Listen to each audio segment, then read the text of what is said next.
Welcome to year 32 Trash Mouth Fantasy Football Week 1 2023 edition of the podcast show. Cast of thousands, many subscribers watching this channel. We have the four-time champ, Sal Six Shooters, on the line, founding father, aka commissioner, wears many hats in this league, as we call it. Welcome. Thanks for having me. It's good to open up the season again, just like last year. All right, Six Shooters, let's get right to it. Nice, impressive comeback win versus the defending champ, King Reaper, on Monday night. And like the famous Chris Berman would say, nobody circles the wagons like the Buffalo Bills. Well, it was nice to not go up to the defending champ. He was just talking way too much smack at the draft. Well, he talks smack every day of his life, so should be used to it by now. But he got hit. The players he took all of a sudden couldn't perform for him on Sunday. So it was nice to, I don't know if knock him down a peg. He's still way confident, and he has every right to be with his resume. But 2 years in a row now that he opened the season with a loss, and it was to me, considering I brought him into this league, so I'd be happy to take him out. There you go. Segueing into week 1, this is the second year in a row you've scored the most points on week 1, so we're beginning to see a little bit of a trend, Six Shooters. Well, it's not a trend. Drafting the same way. Drafting a little bit better. I've got off the slow starts before last year, and that hurt me in mid-season, with injuries and then buys coming into effect. But it's not an exact process. You do your studying. Sometimes you choose with your gut. Sometimes you choose with your head, and you hope for the best results. And I just got the better results this week. Yeah, when Sanders left 12 points on the bench, my Miami kicker, that hurt, considering his 2 defensive scores to open up Sunday night, which almost floored me. But hey, I knew I still had a kicker in the wings that could do some damage. Okay. All right. This is Tracy from Trend Tracker actually had her Emily intern get this stat to us before this show aired at 6:04. 9th year in a row, an East GM has scored the most points for week 1. That's like an all-time record. 9 years in a row. Is the East Division that much better than the West? Is that what could be happening here? Yes, absolutely. Absolutely, the East is much better than the West. Much, much better than the West. There you go. I think we have 17 championships to the West Division 14, but the West does have a little more playoff wins than us, 60-49, I believe, or something like that, close to it. All right, Sal, you recorded your 227th career win this past weekend. Thoughts on the number 1 GM all-time in league wins? Well, I'm happy about that. Obviously, 227 is a great number. Of course, being one of 3 longest tenured GMs, you're bound to, run numbers like that. But it still feels good to be you have 227 wins, and let's keep it going. I hope to have 240 by the end of the regular season this year. So let's go. There's 13 weeks to go. Let's shoot for 240. All right. There's a ex-GM in our league named Tropical Storm. He had a Dan Marino championship in 1994, and I believe that was the last time a Miami quarterback was on a championship team. So you have a chance to do that with Tua on Miami. Thoughts about your Miami draft pick, Tua, who coming off two significant concussions, obviously after week one had a very large game against the Chargers. Thoughts on your quarterback?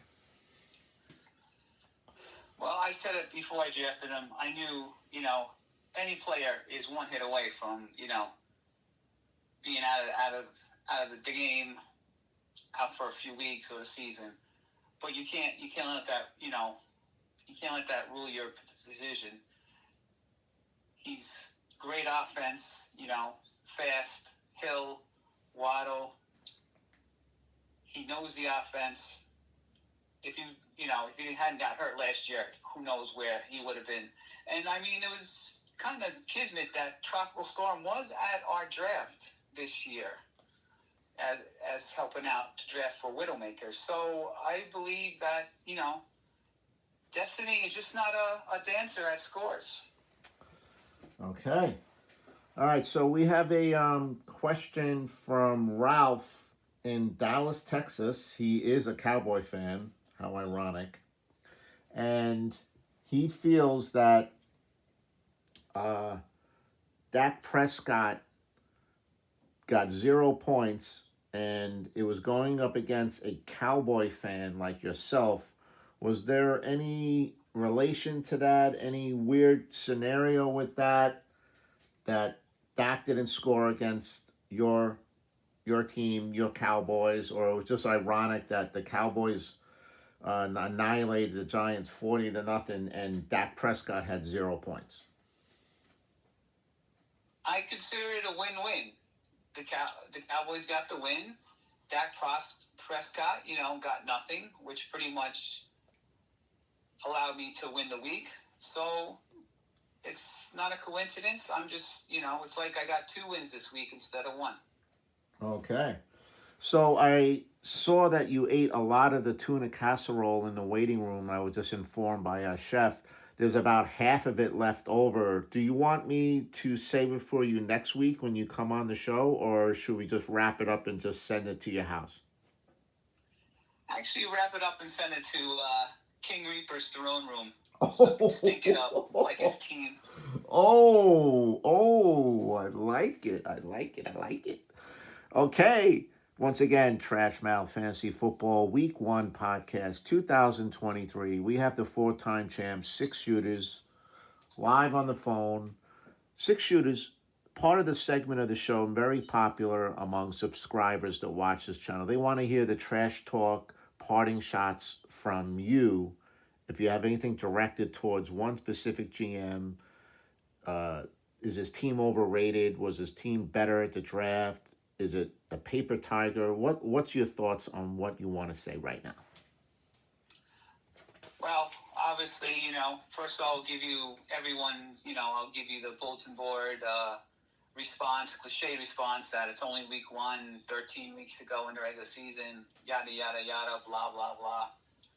But now that that's being said, I want to dominate. I want to destroy everyone in my path. So I hear the conviction in your voice, Six Shooters. I can hear it. I just want to leave no doubt. Failing in the Super Bowl last year, falling short, and it was just because, bad lineup. I put in the wrong lineup. That's the only reason why I lost to King Reaper last year. But hats off to him. He won. He put in the right lineup.